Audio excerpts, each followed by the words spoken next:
예, 안녕하세요. 곰돌입니다. 자, 오늘도 동아시아사 한번 시작해 보도록 하겠습니다. 자, 이번 시간의 주제는요, 바로 청동기 시대와 그 다음에 첫 번째 하나라와 상나라에 대해서 우리가 알아보는 시간을 갖도록 하겠습니다. 자, 먼저 청동기 시대에 대한 내용인데요. 첫 번째, 농경기술과 도구가 발달하면서 농업 생산량이 증가합니다. 자, 그러니까 더불어서 인구도 증가하게 되는데요. 인구가 이제 증가하게 되는데요. 자, 그러다 보니까 잉여 생산물이 발생했던 신석기 시대 때보다 이제 더 많은 이제 잉여 생산물들이 나타나기 시작하면서 사유재산도 그만큼 이제 많아지게 되는 것이죠. 즉, 사유재산을 많이 갖고 있는 사람과 적게 갖고 있는 사람들이 출현하면서 이 둘 사이에 무엇이 빈부격차라는 개념이 생겨나게 되는 거죠. 이 빈부격차에 의해서 계급이 분화가 된다라고 우리가 한국사 시간에서 배웠었는데, 그런 이치로 여러분들이 이해를 해주시면 될 것 같아요.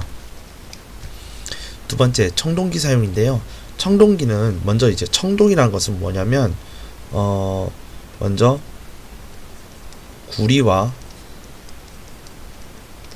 주석이 사용이 되고요. 이제 섞어서 이제 합금으로 만드는 거예요. 그래서 800도씨 정도 되는 이제 온도에서 이제 녹습니다. 그런데 재료가 적어서 귀했다라고 제가 이렇게 한번 써보도록 할게요. 즉, 재료가 적어서 귀했기 때문에 이렇게 쉽게 얘기하면 사유재산을 적게 갖고 있는 사람들은 이 청동기를 쓸 수 있었을까라는 거죠. 정답은 쓸 수 없었다라는 거죠. 그러니까 귀했기 때문에 누구만 쓰는 거예요? 지배층만 쓰는 거예요. 그래서 지배층의 무기라고 썼습니다. 그 다음에 제사도구로 썼었는데, 이 제사도구는 지배층의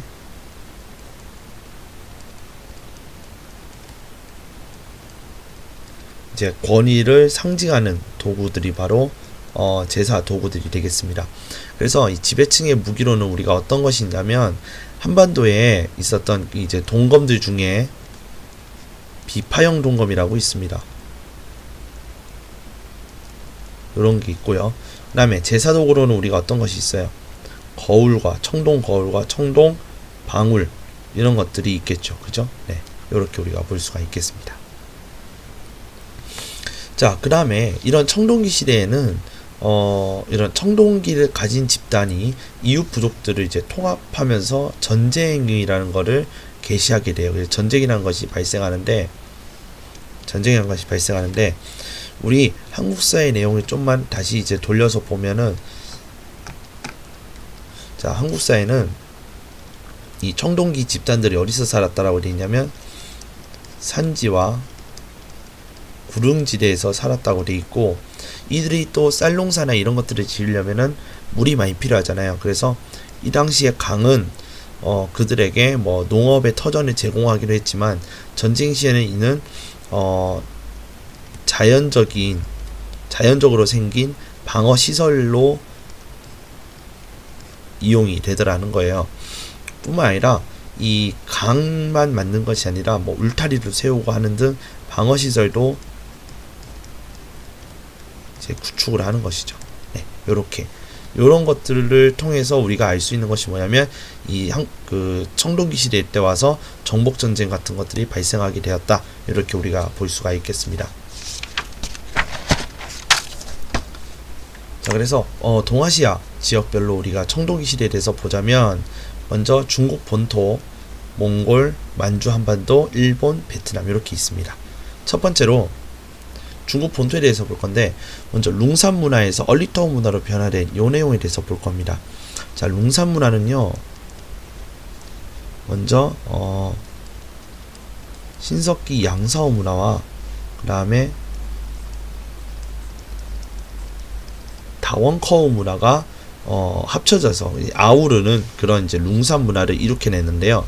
이 룽산 문화가 좀 더 이제 시대가 지나고 나서 얼리터 문화로 바뀌게 됩니다. 먼저 이 룽산 문화에 관련된 내용은 뭐냐면, 초기 국가 단계에 진입했다. 그래서 기원전 2000년경 이렇게 되어 있는데, 이거와 관련되어 있는 나라가 어디냐면 바로 하나라가 되겠습니다. 그러다가 이 청동기를 제작하고 성벽을 갖춘 도성을 건설했다라고 되어 있는데, 이 성벽을 갖춘 도성의 대표적인 곳이 어디냐면 바로 얼리터우 궁전이에요.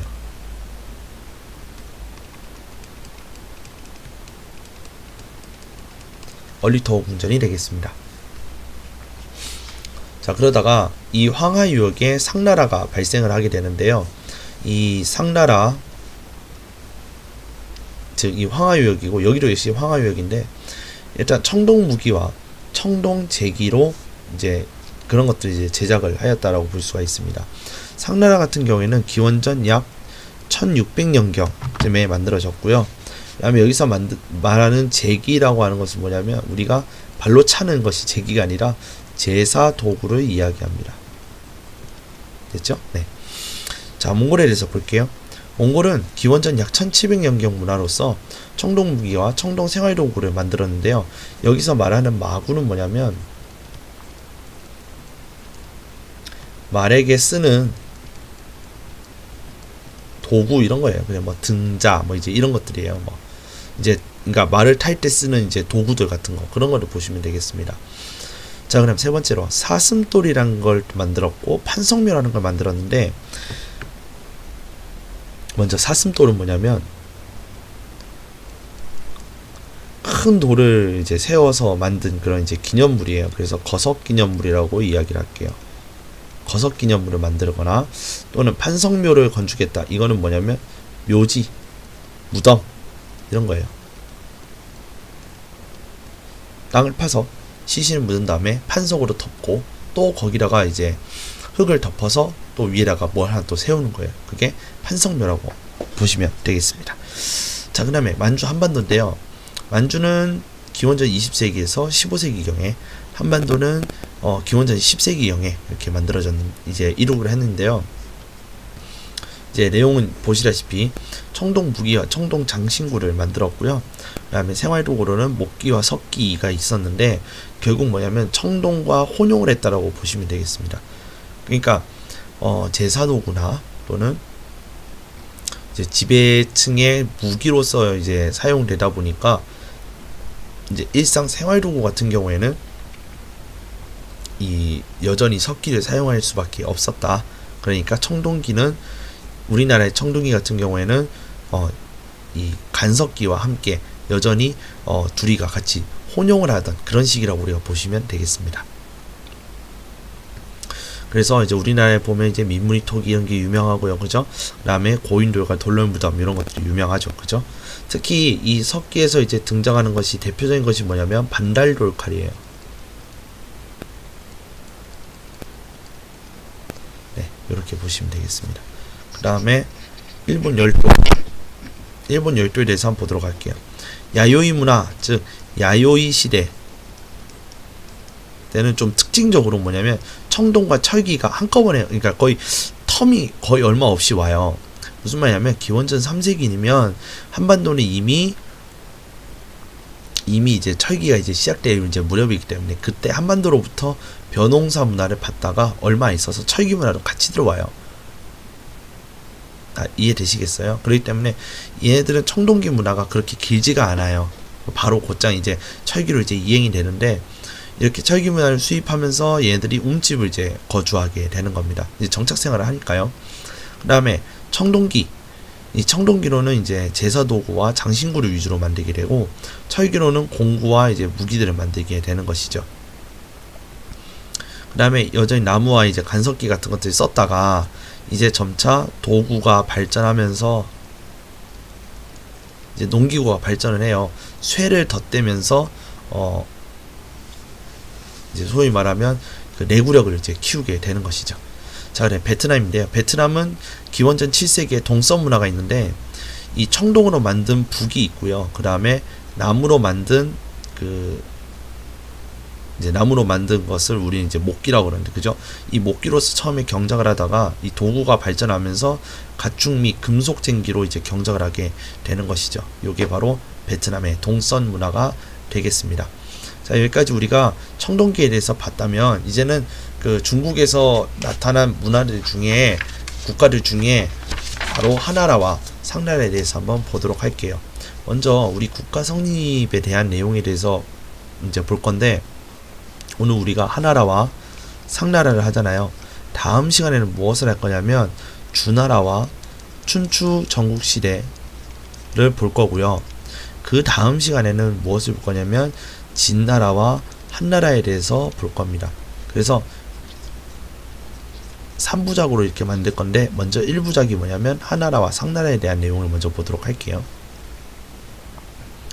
자, 먼저 첫 번째, 청동기 시대의 생산력이 2차, 1차 생산력이 발전을 하면서 인구가 증가했다. 그러면서 계급이 분화했다. 까지는 여러분들이 이미 다 이해하고 있기 때문에 넘어갈게요. 그러다 보니까 이런 계급 분화가 계급 분화로 인해서 정치체가 등장을 하는 거예요. 부족인데 부족 연맹체라든지 또는 뭐 연맹왕국이라든지 그런 것들이 나오는데, 사실 이런 것들은 뭐냐면 이런 정치체들이 통합을 하는 과정이 있는 거거든. 아까 같은 뭐냐면 그 지배층이 각자 하나의 부족들을 형성을 했는데, 이 부족들이 뭐예요? 연맹을 하고 그러면서 하나로 합쳐지는 과정으로 되면서 큰 집단이 구성을 하게 되는 거예요. 그것이 뭐냐면 국가라는 거예요. 이해되셨습니까? 이런 정치체들이 모여서 이제 통합하는 과정에서 국가가 만들어지는 거죠. 그래서 처음에 우리가 뭐에 대해서 볼 거냐면 하나라에 대해서 볼 거예요. 하나라는 우리가 솔직히 말하면 이제 시험의 빈도나 중요도가 굉장히 떨어져요. 왜? 첫 번째, 기록상, 그 다음에 전설상으로만 존재하는 나라이기 때문에 그래요. 그래서 뭐 우임금이 만들었다라고 이제 유명한 것이 바로 하나라인데, 이 하나라는 어디서 만들어졌냐면 기록상에서는 황하 중류 일대에서 이제 출현했다고 되어 있어요. 그리고 기원전 약 2000년경에 이제 건국이 된 걸로 이제 되어 있는데, 이 하나라가 다음에 배우는 바로 이제 상나라 있죠. 상나라가 기원전 1600년경에 건국이 돼요. 그리고 자리도 어디냐면 또 이 상나라가 어디서 만들어지냐면 또 황하유역에서 만들어져요. 그러다 보니까 하나라가 무너지고 상나라가 이제 들어섰다라고 우리가 볼 수가 있겠죠. 자, 첫 번째, 재정일치의 이제 왕권인데요. 재정일치, 재는 뭐냐면 제사죠. 정은 뭐예요? 정치죠. 이것이 하나로 있는 걸 얘기하는 거죠. 자, 그래서 우리 한국사에서 보면은 고조선에 누가 이 재정일치에 해당돼요? 바로 단군 왕검이 되겠죠. 자, 단군 왕검인데 단군은 제사, 이제 왕검은 이제 정치, 이제 이런 내용이 들어가 있어서 단군 왕검은 재정일치를 의미한다라고 우리 얘기했습니다.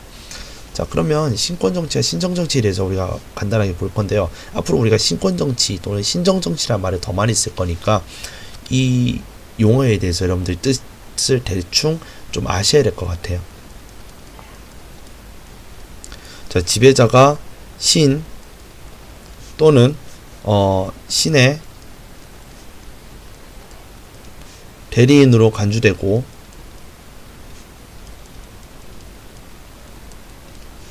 그 다음에 절대적인 권력으로서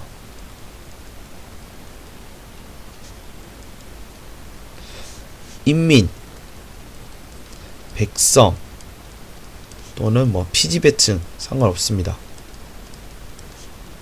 을 지배하는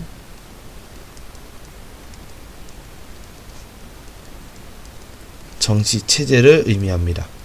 자, 이렇게 여러분들이 좀 아시면 좋겠습니다. 자, 그 다음에 두 번째, 국가 중대사를 점을 쳐서 결정을 했는데요. 이 점을 우리는 뭐 하시냐면 갑골문이라고 해요. 이제 등껍질에다가 이것들을 새기게 됩니다. 갑골문 또는 갑골문자라고 보셔도 상관없는데, 이 갑골문 또는 이 갑골문자는 한자의 기원이 되는 것이죠. 그래서 이러한 이제 의미를 지니고 있으니까 갑골문에 대해서 여러분들 좀 아셨으면 좋겠습니다. 자, 오늘 영상은 여기까지고요. 다음 시간에 제가 말씀드렸듯이 주나라와 그 다음에 춘추전국시대에 대해서 좀 다뤄보도록 하겠습니다. 시청해주셔서 감사드리고요. 항상 좋아요와 구독은 저에게 큰 힘이 됩니다. 지금까지 곰들이었습니다. 감사합니다.